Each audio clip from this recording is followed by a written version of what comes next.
ಓಂ ನಮೋ ನಾರಾಯಣಾಯ ನಮಃ. ನಮಸ್ಕಾರ ಸ್ನೇಹಿತರೆ, ನಮ್ಮ ಮೈಥಾಲಜಿ ಮೀಟ್ಸ್ ಮೀ ಚಾನಲ್ಗೆ ನಿಮಗೆಲ್ಲರಿಗೂ ಆದರದ ಸ್ವಾಗತ. ಈಗ ನಾವು ತಿಳಿದುಕೊಳ್ಳುವಂತ ವಿಷಯ 2026 ಜೂನ್ 11ರಂದು ಆಚರಿಸಲಾಗುವ ಏಕಾದಶಿಯನ್ನು ಅನೇಕ ಪಂಚಾಂಗಗಳಲ್ಲಿ ಪರಮ ಏಕಾದಶಿ ಎಂದು ಕರೆಯಲಾಗುತ್ತದೆ. ಇದು ಅಧಿಕ ಮಾಸದ ಪುರುಷೋತ್ತಮ ಮಾಸದಲ್ಲಿ ಬರುವುದರಿಂದ ಕೆಲ ಸಂಪ್ರದಾಯಗಳಲ್ಲಿ ಕಮಲಾ ಏಕಾದಶಿ ಅಥವಾ ಪುರುಷೋತ್ತಮಿ ಏಕಾದಶಿ ಎಂದು ಉಲ್ಲೇಖವಾಗುತ್ತದೆ. ಒಂದು ವರ್ಷದಲ್ಲಿ 24 ಏಕಾದಶಿಗಳು ಬರುತ್ತವೆ.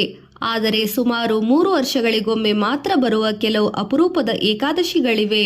ಅವುಗಳಲ್ಲಿ ಅತ್ಯಂತ ಪುಣ್ಯಪ್ರದಾಯಕವಾಗಿ ಕಮಲಾ ಅಥವಾ ಪರಮ ಏಕಾದಶಿ. ಈ ಏಕಾದಶಿ ಕೇವಲ ಉಪವಾಸ ದಿನವಲ್ಲ, ಇದು ಆತ್ಮಶುದ್ಧಿಯ ದಿನ, ಪಾಪಕ್ಷಯದ ದಿನ, ಭಗವಂತ ವಿಷ್ಣು ಮತ್ತು ಮಹಾಲಕ್ಷ್ಮಿಗೆ ವಿಶೇಷ ಕೃಪೆ ಪಡೆಯುವ ದಿನ.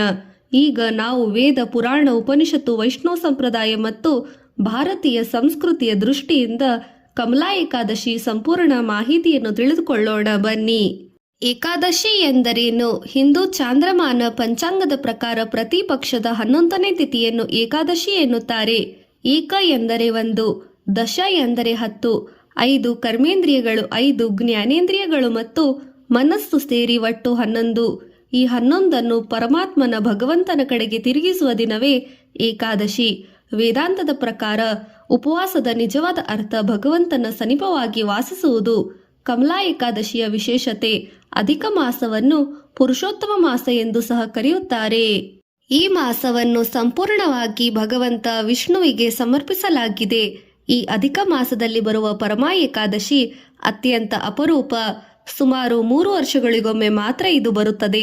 ಶಾಸ್ತ್ರಗಳ ಪ್ರಕಾರ ಪಾಪಕ್ಷಯ, ಲಕ್ಷ್ಮೀ ಕಟಾಕ್ಷ, ಮನಃಶಾಂತಿ, ವಿಷ್ಣು ಅನುಗ್ರಹ, ಮೋಕ್ಷ ಮಾರ್ಗದ ಪ್ರಗತಿ ಇವುಗಳಾಗಿ ಈ ಏಕಾದಶಿ ಮಹತ್ವದಾಗಿದೆ.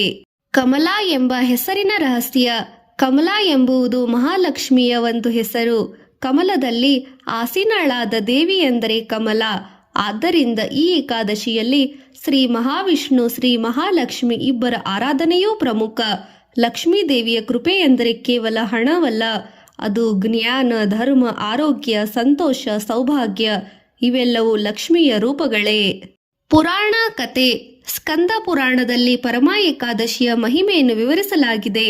ಒಮ್ಮೆ ಸುಮೇಧ ಎಂಬ ಬ್ರಾಹ್ಮಣ ಮತ್ತು ಅವನ ಪತ್ನಿ ಪವಿತ್ರ ಅವರು ಅತ್ಯಂತ ಬಡತನದಲ್ಲಿ ಜೀವನ ನಡೆಸುತ್ತಿದ್ದರು. ಅವರ ಜೀವನದಲ್ಲಿ ಧನ ಇರಲಿಲ್ಲ, ಆಹಾರದ ಕೊರತೆ, ಸಂಕಷ್ಟಗಳು. ಆದರೂ ಅವರು ಧರ್ಮವನ್ನು ಬಿಡಲಿಲ್ಲ. ಒಂದು ದಿನ ಮಹರ್ಷಿಯೊಬ್ಬರು ಅವರ ಮನೆಗೆ ಬಂದರು. ಅವರು ಹೇಳುತ್ತಿದ್ದರು, ಪುರುಷೋತ್ತಮ ಮಾಸದಲ್ಲಿ ಬರುವ ಪರಮ ಏಕಾದಶಿಯ ವ್ರತವನ್ನು ಆಚರಿಸಿರಿ. ದಂಪತಿಗಳು ಭಕ್ತಿಯಿಂದ ವ್ರತ ಮಾಡಿದರು, ವಿಷ್ಣುವಿನನ್ನು ಆರಾಧಿಸಿದರು, ದಾನವನ್ನು ಮಾಡಿದರು, ನಾಮಸ್ಮರಣೆಯನ್ನು ಮಾಡಿದರು. ಕಾಲಕ್ರಮೇಣ ಅವರ ಜೀವನದಲ್ಲಿ ಸಮೃದ್ಧಿ ಬಂತು. ಈ ಕಥೆಯ ಸಂದೇಶ, ಭಗವಂತನ ಕೃಪೆ ಪಡೆಯಲು ಐಶ್ವರ್ಯವಲ್ಲ, ಭಕ್ತಿ ಮುಖ್ಯ.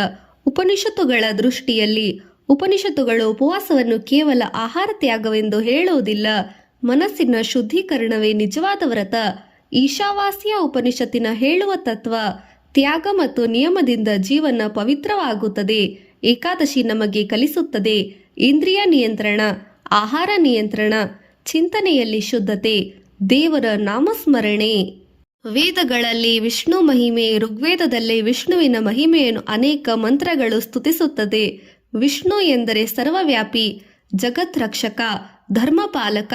ಕಮಲಾ ಏಕಾದಶಿಯಲ್ಲಿ ವಿಷ್ಣುವಿನ ನಾಮಸ್ಮರಣೆ ಮಾಡುವುದರಿಂದ ಮನಸ್ಸಿನ ಸ್ಥಿರತೆ ಬರುತ್ತದೆ. ಜಪ: ಓಂ ನಮೋ ನಾರಾಯಣಾಯ ನಮಃ, ಓಂ ನಮೋ ಭಗವತೆ ವಾಸುದೇವಾಯ ನಮಃ ಎಂದು 108 ಬಾರಿ ಜಪಿಸಬೇಕು. ವ್ರತದ ವಿಧಾನ: ಬೆಳಿಗ್ಗೆ ಎದ್ದು ಬೇಗ ಸ್ನಾನ ಮಾಡಿ ವಿಷ್ಣುವಿಗೆ ಪೂಜೆ ಸಲ್ಲಿಸಿ ತುಳಸಿ ಅರ್ಚನೆ, ನೈವೇದ್ಯ, ಹಣ್ಣು, ಪಂಚಾಮೃತ, ಜಪ, ವಿಷ್ಣು ಸಹಸ್ರನಾಮ, ಗಜೇಂದ್ರ ಮೋಕ್ಷ ಪಾರಾಯಣ, ಭಗವದ್ಗೀತಾ ಪಠಣ. ರಾತ್ರಿ ಹರಿನಾಮ ಸಂಕೀರ್ತನ, ಜಾಗರಣೆ. ನಮ್ಮ ಸಂಸ್ಕೃತಿಯ ಮೇಲೆ ಪರಿಣಾಮ. ಏಕಾದಶಿ ಕೇವಲ ಧಾರ್ಮಿಕ ಆಚರಣೆಯಲ್ಲ, ಇದು ಭಾರತೀಯ ಜೀವನ ಶೈಲಿ. ನಮ್ಮ ಪೂರ್ವಜರಿಂದಲೂ ಆಚರಿಸಿಕೊಂಡು ಬಂದ ದೇಹ ಶುದ್ಧಿಗಾಗಿ ಮಾಡುವ ಉಪವಾಸ, ಮನಃಶುದ್ಧಿಗಾಗಿ ಮಾಡುವ ಜಪ ತಪಗಳು, ಸಮಾಜ ಶುದ್ಧಿಗಾಗಿ ದಾನ ಧರ್ಮವನ್ನು ಮಾಡುತ್ತಿದ್ದರು. ಇದರಿಂದ ವ್ಯಕ್ತಿತ್ವ, ಕುಟುಂಬ ಮತ್ತು ಸಮಾಜದ ಸಮತೋಲನವನ್ನು ಕಾಪಾಡಲಾಗುತ್ತಿತ್ತು.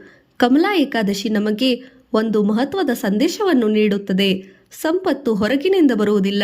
ಸಂಪತ್ತು ಮೊದಲು ಮನಸ್ಸಿನಲ್ಲಿ ಹುಟ್ಟಬೇಕು. ಭಕ್ತಿ, ವಿನಯ, ಧರ್ಮ ಮತ್ತು ಸೇವೆಯೇ ನಿಜವಾದ ಲಕ್ಷ್ಮಿ. ಬನ್ನಿ ಎಲ್ಲರೂ ಸೇರಿ ಜಪಿಸೋಣ. ಓಂ ನಮೋ ನಾರಾಯಣಾಯ ನಮಃ. ಓಂ ಶ್ರೀ ಮಹಾಲಕ್ಷ್ಮೀ ನಮಃ. ಭಗವಂತ ವಿಷ್ಣು ಮತ್ತು ಮಹಾಲಕ್ಷ್ಮಿಯ ಕೃಪೆ ಎಲ್ಲರಿಗೂ ಇರಲಿ. ಶ್ರೀಮನ್ನಾರಾಯಣಾಯ ನಮಃ. ಓಂ ನಮೋ ನಾರಾಯಣಾಯ ನಮಃ.